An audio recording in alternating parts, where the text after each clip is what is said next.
ಅಡಾಲೆಸೆಂಟ್ learner ಮತ್ತು adult learner ಮಧ್ಯೆ ಇರುವಂಥ ಡಿಫ್ರೆನ್ಸ್ ಬಗ್ಗೆ ನಿಮಗೆ ಗೊತ್ತಾಗ್ತಾ ಇಲ್ವಾ?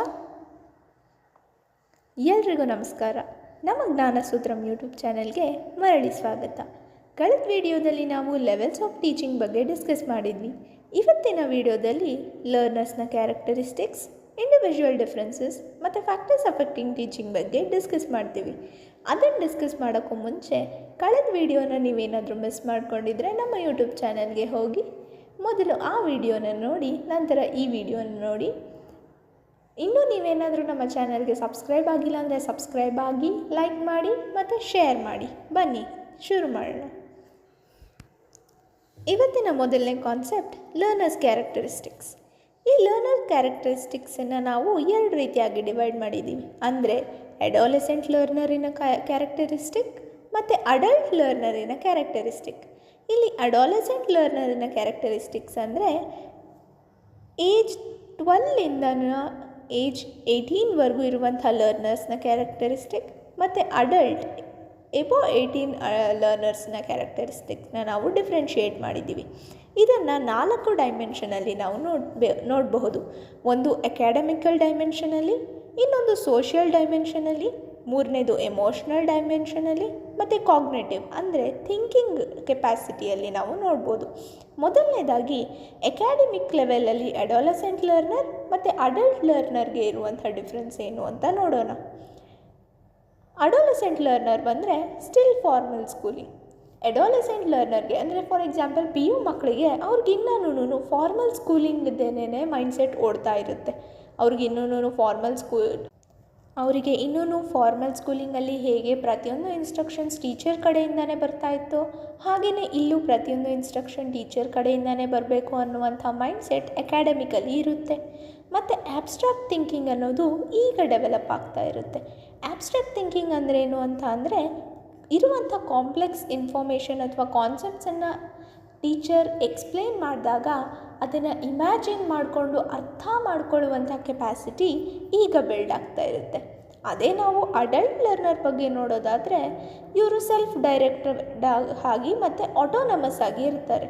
ಸೆಲ್ಫ್ ಡೈರೆಕ್ಟೆಡ್ ಅಂದರೆ ಈವನ್ ಟೀಚರು ಏನೂ ಕಾನ್ಸೆಪ್ಟ್ ಬಗ್ಗೆ ಹೇಳ್ದೇ ಇದ್ದರೂ ಸಹ ಅದನ್ನು ಓದೋದು ಮತ್ತು ಅರ್ಥ ಮಾಡ್ಕೊಳ್ಳೋಂಥ ಕೆಪಾಸಿಟಿ ಅಡಲ್ಟ್ ಲರ್ನರ್ಗಿರುತ್ತೆ. ಇವರು ತಮ್ಮ ಲೈಫ್ ಎಕ್ಸ್ಪೀರಿಯನ್ಸಸ್ನ ಕ್ಲಾಸ್ ರೂಮಲ್ಲಿ ತಂದು ಆ ಲೈಫ್ ಎಕ್ಸ್ಪೀರಿಯನ್ಸಸ್ನ ಕ್ಲಾಸ್ ರೂಮಿಗೆ ಕನೆಕ್ಟ್ ಮಾಡಿ ಅದರ ಮೂಲಕ ಲರ್ನ್ ಮಾಡುವಂಥ ಕೆಪಾಸಿಟಿನ ಅಡಲ್ಟ್ ಲರ್ನರ್ಸು ಬೆಳೆಸ್ಕೊಂಡಿರ್ತಾರೆ. ಮುಂದೆ ಸೋಷಿಯಲ್ ಡೈಮೆನ್ಷನಲ್ಲಿ ನೋಡೋದಾದರೆ ಅಡಾಲೆಸೆಂಟ್ ಲರ್ನರ್ಸಿಗೆ ತುಂಬಾ ಐಡೆಂಟಿಟಿ ಮತ್ತು ಇರುವಂಥ ಬೇರೆ ಸ್ಟೂಡೆಂಟ್ಸು ತನ್ನನ್ನು ರೆಕಗ್ನೈಸ್ ಮಾಡಬೇಕು, ನೋಡಬೇಕು ಅನ್ನುವಂಥ ಅರ್ಜು ಇಲ್ಲಿ ಅಡಾಲೆಸೆಂಟ್ ಲರ್ನರ್ಸ್ಗೆ ಇರುತ್ತೆ. ಹಾಗೆ ಅಲ್ಲಿರುವಂಥ ಸೋಷಿಯಲ್ ಮೀಡಿಯಾ ಆಗಿರಬಹುದು, ತಮ್ಮ ಪಿಯರ್ ಗ್ರೂಪ್ ಅಂದರೆ ತಮ್ಮ ಫ್ರೆಂಡ್ಸು ಇರೋ ಸ್ಟೂಡೆಂಟ್ಸು ಅವರೆಲ್ಲದರಿಂದನೂ ತುಂಬಾ ಇನ್ಫ್ಲೂಯೆನ್ಸ್ ಆಗಿರ್ತಾರೆ ಅಡಾಲೆಸೆಂಟ್ ಲರ್ನರ್ಸು. ಆದರೆ ಅಡಲ್ಟ್ ಲರ್ನರ್ಸು ಗೋಲ್ ಓರಿಯೆಂಟೆಡ್ ಆಗಿರ್ತಾರೆ ಮತ್ತು ಪ್ರಾಕ್ಟಿಕಲ್ ಆಗಿರ್ತಾರೆ. ತಾವು ಲರ್ನ್ ಮಾಡ್ತಿರುವಂಥ ಉದ್ದೇಶ ಏನು ಅಂತ ಅವ್ರಿಗೆ ಗೊತ್ತಿರುತ್ತೆ. ಹಾಗೆಯೇ ಆ ಗೋಲ್ಸನ್ನು ರೀಚ್ ಮಾಡೋದಕ್ಕೆ ಅವರು ಸ್ಟ್ರೈವ್ ಮಾಡ್ತಾ ಇರ್ತಾರೆ. ಮುಂದೆ ಎಮೋಷ್ನಲ್ ಕಾಂಪೊನೆಂಟನ್ನು ನೋಡೋದಾದರೆ ಅಡಾಲೆಸೆಂಟ್ ಲರ್ನರ್ಸ್ಗೆ ಮೂಡ್ ಸ್ವಿಂಗ್ಸ್ ಆಗ್ತಾ ಇರುತ್ತೆ, ಎಮೋಷ್ನಲ್ ಇನ್ಸ್ಟೆಬಿಲಿಟಿ ಇರುತ್ತೆ. ಅಂದರೆ ಹೇಳಿದ ಪಾಠ ಕಂಟಿನ್ಯೂಸ್ ಕಾನ್ಸಂಟ್ರೇಷನ್ ಅವ್ರಿಗೆ ಕೊಡೋಕ್ಕಾಗಲ್ಲ. ಮತ್ತು ಎಮೋಷ್ನಲ್ ಇನ್ಸ್ಟೆಬಿಲಿಟಿ, ಟೀಚರ್ ಏನೇ ಒಂದು ಅಂದ್ರೂ ಸಹ ಅದನ್ನು ತಡ್ಕೊಳ್ಳುವಂಥ ಕೆಪಾಸಿಟಿ ಈ ಅಡಾಲೆಸೆಂಟ್ ಲರ್ನರ್ಸ್ಗೆ ಇನ್ನೂ ಬಂದಿರಲ್ಲ. ಮತ್ತು developing self worth and future goals ಬಗ್ಗೆ ಮತ್ತು ಅವರ ಸೆಲ್ಫ್ ವರ್ತ್ ಬಗ್ಗೆ ಇವಾಗ ಅವರಿಗೆ ಒಂದು ಕ್ಲಾರಿಟಿ ಅನ್ನೋದು ಸಿಗ್ತಾ ಇರುತ್ತೆ.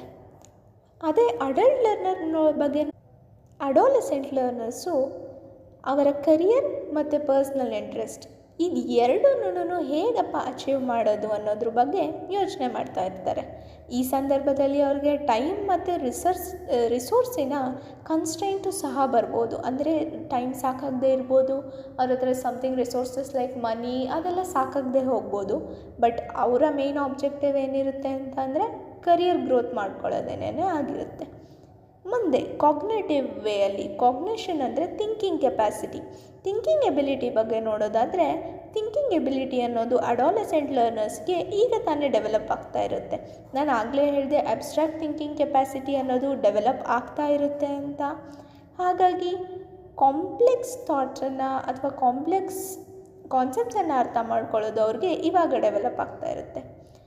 ಅದೇ ಅಡಲ್ಟ್ ಲರ್ನರ್ ಅಂತ ಬಂದರೆ ಇವರು ಕಂಟೆಂಟ್ ಓರಿಯೆಂಟೆಡ್ ಟೀಚಿಂಗಿಗಿಂತ ಪ್ರಾಬ್ಲಮ್ ಸಾಲ್ವಿಂಗ್ ಓರಿಯೆಂಟೆಡ್ ಟೀಚಿಂಗಿಗೆ ತುಂಬಾ ಪ್ರಿಫರೆನ್ಸನ್ನು ಕೊಡ್ತಾರೆ. ಇವ್ರು ಯಾವಾಗಲೂ ಅಪ್ಲಿಕೇಶನ್ ಬೇಸ್ಡ್ ಲರ್ನಿಂಗನ್ನು ಪ್ರಿಫರ್ ಮಾಡ್ತಾರೆ. ಇದಿಷ್ಟು ಲರ್ನರ್ ಕ್ಯಾರೆಕ್ಟರಿಸ್ಟಿಕ್ಸ್ನ 4 ಡೈಮೆನ್ಷನಲ್ಲಿ ನಾವು ನೋಡಿದ್ದೀವಿ. Academical dimension, social dimension, emotional dimension ಮತ್ತು ಕಾಗ್ನಿಟಿವ್ ಡೈಮೆನ್ಷನ್. ಮುಂದಿನ ಕಾನ್ಸೆಪ್ಟ್ ಬಂದು ಇಂಡಿವಿಜುವಲ್ ಡಿಫ್ರೆನ್ಸಸ್. ಇಂಡಿವಿಜುವಲ್ ಡಿಫ್ರೆನ್ಸಸ್ ಅಂದರೆ the unique and relatively stable psychological characteristics. ಅಂದರೆ ಪರ್ಸನ್ ಟು ಪರ್ಸನ್ ಇರುವಂಥ ಯುನೀಕ್ ಕ್ಯಾರೆಕ್ಟರಿಸ್ಟಿಕ್ಸ್. ಹೇಗೆ ಒಂದು ಪರ್ಸನಲ್ಲಿರುವಂಥ ಕ್ಯಾರೆಕ್ಟರಿಸ್ಟಿಕ್ಸ್ ಆಗಿರ್ಬೋದು, ಎಬಿಲಿಟೀಸಲ್ಲಿ ಆಗಿರಬಹುದು, ಬಿಹೇವಿಯರ್ ಆಗಿರಬಹುದು, ಇನ್ನೊಬ್ಬರಲ್ಲಿ ಇರಲ್ಲ. ಈ ಎಲ್ಲ ಡಿಫ್ರೆನ್ಸಸ್ಸನ್ನು ಇಂಡಿವಿಜುವಲ್ ಡಿಫ್ರೆನ್ಸಸ್ ಅಂತ ಹೇಳಿ ಕರೀತಾರೆ.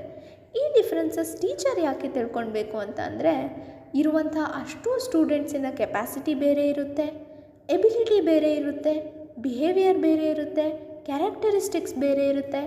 ಈ ಎಲ್ಲ ಥರದ್ದನ್ನು ಅರ್ಥ ಮಾಡಿಕೊಂಡು ಅವರು ಎಲ್ಲರನ್ನು ಯೂನಿಫಾರ್ಮ್ ಆಗಿ ಈಕ್ವಲ್ ಆಗಿ ಹೇಗೆ ಕ್ಲಾಸಸ್ ತೊಗೊಳ್ಳೋದು, ಹೇಗೆ ಮುಂದೆ ನಡೆಸೋದು ಅನ್ನೋದು ಟೀಚರ್ಗೆ ಇಲ್ಲಿ ಒಂದು ಚಾಲೆಂಜಿಂಗ್ ಟಾಸ್ಕ್ ಆಗಿರುತ್ತೆ. ಹಾಗಾದರೆ ಆ ಇಂಡಿವಿಜುವಲ್ ಡಿಫ್ರೆನ್ಸಸ್ಸಿನ ಪಾಯಿಂಟ್ಸ್ ಏನೇನು ಅಂತಂದರೆ ನೋಡೋದಾದರೆ, intelligence, varying level of IQ. ಒಂದು ಸ್ಟೂಡೆಂಟಿಗೆ ಇರುವಂಥ IQ ಅಥವಾ ಅಂಡರ್ಸ್ಟ್ಯಾಂಡಿಂಗ್ ಕೆಪಾಸಿಟಿನೇ ಬೇರೆ ಇರುತ್ತೆ. ಕೆಲವೊಬ್ಬರು ಫಾಸ್ಟ್ ಲರ್ನರ್ಸ್ ಆಗಿರ್ತಾರೆ, ಕೆಲವೊಬ್ಬರು ಸ್ಲೋ ಲರ್ನರ್ಸ್ ಆಗಿರುತ್ತಾರೆ, ಕೆಲವೊಬ್ಬರು ತುಂಬ ಕಾನ್ಸೆಪ್ಚುಯಲ್ ಇಂಟೆಲಿಜೆನ್ಸ್ ಇರುತ್ತೆ, ಕೆಲವೊಬ್ಬರಿಗೆ ಜನರಲ್ ನಾಲೆಡ್ಜಲ್ಲಿ ತುಂಬಾ ಇಂಟೆಲಿಜೆನ್ಸ್ ಇರುತ್ತೆ, ಕೆಲವೊಬ್ಬರಿಗೆ ಲೈಫಿನ ಆಸ್ಪೆಕ್ಟ್ಸಲ್ಲಿ ತುಂಬಾ ಇಂಟೆಲಿಜೆನ್ಸ್ ಇರುತ್ತೆ. ಈ ಎಲ್ಲ ಡಿಫ್ರೆನ್ಸಸ್ನ ಟೀಚರು ಅರ್ಥ ಮಾಡ್ಕೊಳ್ಬೇಕಾಗುತ್ತೆ. ಮುಂದೆ ಆ್ಯಪ್ಟಿಟ್ಯೂಡಲ್ ಡಿಫ್ರೆನ್ಸಸ್. ಆ್ಯಪ್ಟಿಟ್ಯೂಡ್ ಅಂದರೆ ಬರೀ ಏನು ಆ್ಯಪ್ಟಿಟ್ಯೂಡ್ ಕ್ವೆಶ್ಚನ್ಸ್ ಅಂತ ಅಲ್ಲ.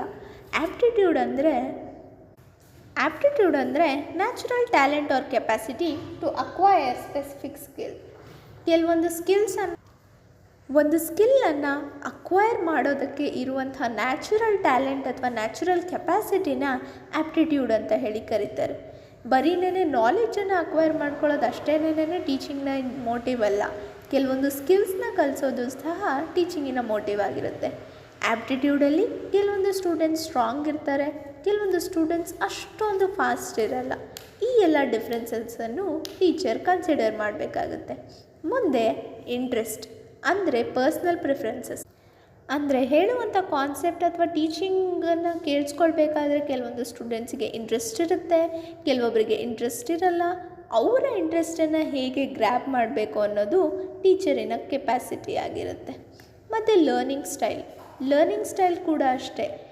ಆವಾಗಲೇ ನಾನು ಹೇಳ್ದಂಗೆ ಕೆಲವೊಬ್ಬರು ಫಾಸ್ಟಾಗಿ ಲರ್ನ್ ಮಾಡ್ತಾರೆ, ಕೆಲವೊಬ್ಬರು ಹೇಳಿದಂಥ ಮೀನಿಂಗನ್ನು ಬೇಗನೆ ಇಂಟರ್ಪ್ರಿಟ್ ಮಾಡಿಕೊಂಡು ಅರ್ಥ ಮಾಡ್ಕೊಳ್ಳುವಂಥ ಕೆಪಾಸಿಟಿ ಇರುತ್ತೆ. ಈ ಎಲ್ಲ ಡಿಫ್ರೆನ್ಸಸ್ನ ಟೀಚರ್ ನೋಡಬೇಕಾಗುತ್ತೆ. ಮತ್ತು ಮುಂದಿನ ಪಾಯಿಂಟ್ ಬಂದ್ಬಿಟ್ಟು ಸೋಷಿಯೋ ಎಕನಾಮಿಕ್ ಬ್ಯಾಕ್ಗ್ರೌಂಡ್. ಕೆಲವೊಬ್ಬರು ತಮ್ಮ ಬ್ಯಾಕ್ಗ್ರೌಂಡಿಂದ ಲೋ ಫೀಲ್ ಮಾಡ್ತಾರೆ, ಕೆಲವೊಬ್ಬರು ತುಂಬಾ ಸೆಲ್ಫ್ ಬಾಸ್ಟಿಂಗ್ ನೇಚರ್ ಇರುತ್ತೆ, ಕೆಲವೊಬ್ಬರು ತುಂಬ ಒಬೀಡಿಯೆಂಟಾಗಿ ಹಂಬಲ್ ಸ್ಟೂಡೆಂಟ್ಸ್ ಇರ್ತಾರೆ. ಆ ಥರದ ಸೋಷಿಯೋ ಎಕನಾಮಿಕ್ ಬ್ಯಾಕ್ಗ್ರೌಂಡಿಂದ ಇಂಪ್ಯಾಕ್ಟ್ ಆಗಿರುವಂಥ ಅವರ ಬಿಹೇವಿಯರನ್ನು ಸಹ ಇಲ್ಲಿ ಟೀಚರು ಇಂಡಿವಿಜುವಲ್ ಡಿಫ್ರೆನ್ಸಸನ್ನು ಅರ್ಥ ಮಾಡ್ಕೊಳ್ಬೇಕಾಗತ್ತೆ. ಇದಿಷ್ಟು ಲರ್ನರ್ಸಿನ ಕ್ಯಾರೆಕ್ಟರಿಸ್ಟಿಕ್ಸ್ ಮತ್ತು ಇಂಡಿವಿಜುವಲ್ ಡಿಫ್ರೆನ್ಸಸ್ ಬಗ್ಗೆ ಆಗಿತ್ತು. ಮುಂದಿನ ವಿಡಿಯೋದಲ್ಲಿ ನಾವು ಫ್ಯಾಕ್ಟರ್ಸ್ ಅಫೆಕ್ಟಿಂಗ್ ಟೀಚಿಂಗ್ ಬಗ್ಗೆ ನಿಮಗೆ ಕಂಪ್ಲೀಟ್ ಡೀಟೇಲ್ಸ್ನ ಕೊಡ್ತೀವಿ. ಈ ವಿಡಿಯೋ ಏನಾದರೂ ಇಷ್ಟ ಆಗಿದರೆ ಲೈಕ್ ಮಾಡಿ ಮತ್ತು KCETಗೆ ಪ್ರಿಪೇರ್ ಆಗ್ತಿರೋ ಇನ್ನು ನಿಮ್ಮ ಫ್ರೆಂಡ್ಸಿಗೆ ಶೇರ್ ಮಾಡಿ.